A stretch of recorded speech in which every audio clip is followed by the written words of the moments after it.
Sayın Başkanım, hoş geldiniz. Merhaba. Bugün de burada bizi ağırladınız. Teşekkür ederiz.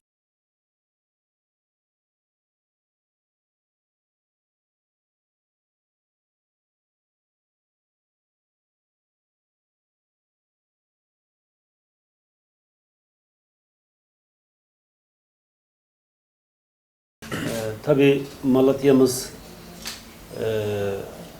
bu 6 Şubat depremleriyle bir yıkıma uğradı ve Allah'a hamdolsun Cumhurbaşkanımızın liderliğinde, bakanlarımızın güçlü destekleri, bizim burada da valimizle, belediyelerimizle birlikte, kamu kurumlarımızla yaptığımız senkronize çalışmayla belli bir aşamaya getirdik. Tabii Allah'a hamd ediyoruz. Malatya'mız tabii diğer illere göre ölüm oranları az olması hasebiyle Malatya'mız biraz daha hakikaten arka plana düşmüştü. Sanki çok hasar almamış gibi. Oysa Hatay'dan sonra en çok yara alan il Malatya'ydı. Biz bunu her platformda dillendirdik. Her platformda gündeme getirdik. Ve hakikaten zamanında almamız gereken ödenekleri, alınamamış ödeneklerimizi başka kaynaklar bularak Malatya'mıza hizmet etmeye çalıştık. Tabii Malatya'mız ayağa kalkıyor. Bunu hepiniz sahada görüyorsunuz. Şu anda final aşamasındayız, öyle diyeyim daha doğrusu. Çünkü her taraf, yani yaptığımız bütün şantiyeler şu an 105.000, yaklaşık 105.000 bağımsız bölüm şu anda ihaleler yapılmış, tabii bitmek üzere. Bu sadece TOKİ ve emlak konut marifetiyle yapılan merkez ve kırsal konutlar. Aynı zamanda gene devletin desteği olan yerinde dönüşüm dediğimiz şu anda 15.000 bağımsız bölümde bu şekilde yapılıyor. Hakikaten büyük bir operasyon. Allah devletimize zeval vermesin. Tabii bizler de bu kaynaklar geldikçe biz de buradaki senkronize çalışmamızla şu anda çok öndeyiz ve şu anda dediğim gibi final aşamasındayız. Büyük oranda merkezdeki konutlarımızı teslim ettik. İşte şu anda tamamının kurası çekildi neredeyse. 68.000 konutun kurası çekildi ve teslim edildi. Diğerleri onlar da bitmek üzere. Yani inşallah yıl sonuna doğru tamamı biter. Tabii bu bir taraftan yürürken bir taraftan belediyecilik hizmetlerimiz, işte altyapı, çok ciddi bir altyapı yatırımları yapıyoruz, bilginiz olsun. Bu altyapı yatırımlarda aşağı yukarı 30 milyar liralık bir altyapı yatırım var Malatya'da. Hiç göze görünmeyen bir yatırım bu. Şu anda 15 milyarı belediye eliyle yürüyen, yaklaşık 15 milyar da TOKİ marifetiyle yürüyor arkadaşlar. TOKİ hakikaten çok ciddi işler yapıyor bizim burada.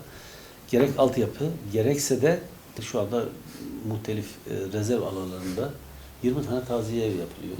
Tabii imar inşası ama Malatya'nın elbette ki ekonomisine de yön vermemiz lazım. Ekonomisiyle de bizim ilgilenmemiz gerektiğini biliyoruz. Bunlar belediyenin görev alanlarından, kendi imkanları nispetinde görev alanlarından bazıları. Nedir bunlardan? Bir tanesi işte sanayi. Sanayi ile ilgili birçok çalışmamız var. Sanayi, işte kümelenmeler yapıyoruz bu arada. Malatya'nın merkezinde hiç iş yeri kalmayacak şekilde iş yeri kümelenmeleri yapıyoruz. Yani mermerciler, tekstilciler, hurdacılar, bunların hepsine işte çalışmalarımız var. Ama ve bir de özellikle Malatya hem sanayi hem de tarım şehri. Özellikle sizi ilgilendiren kısım da budur. Bizi hepimiz daha doğrusu. Tarımla ilgili de hakikaten çok önemsiyoruz. Malatya'nın önemli bir kaynağı ve tarımda deyince Malatya'da kayısı akla gelir. Elbette başka ürünler de var. Hakikaten çok talihsiz bir şeyler. Malatya afetler, yani depremden sonra bir de zirai don yaşadık.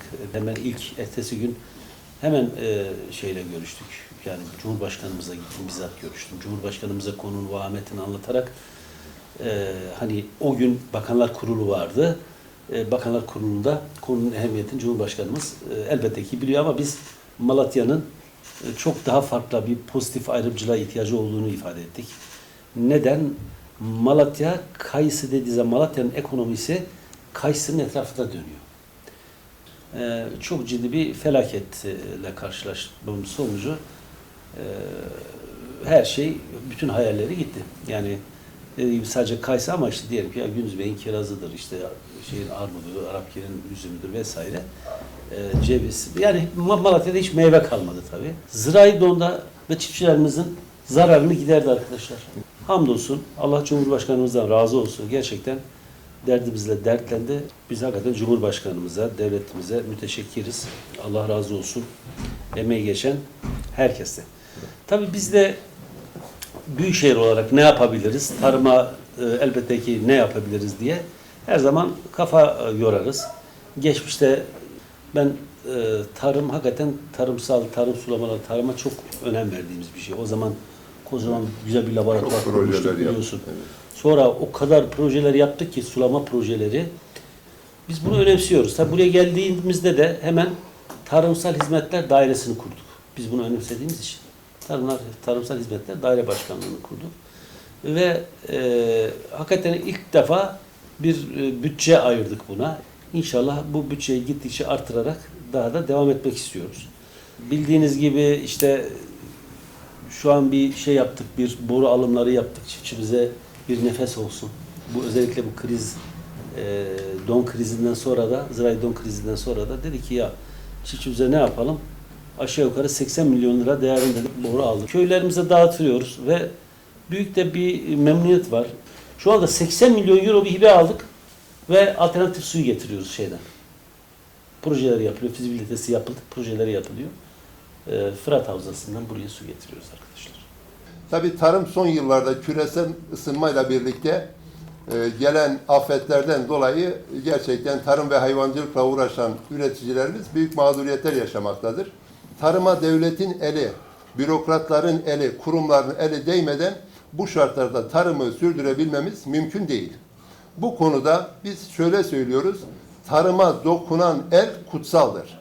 Tabii bu yıl yaşamış olduğumuz don felaketi neticesinde Tarsim ödemeleri ya da Tarsim sigortası olmayan çiftçilerimize ödenen toplam para 7,5 milyar. Demek ki devlet desteği olmasaydı biz o kayısılarımıza gerekli bakımları yapamayacaktık. Bu önümüzdeki yılda biz bu üretimden mahrum kalacaktık. Biz burada Malatya üreticisi, çiftçisi adına tarıma destek veren herkese saygılarımızı sunuyoruz.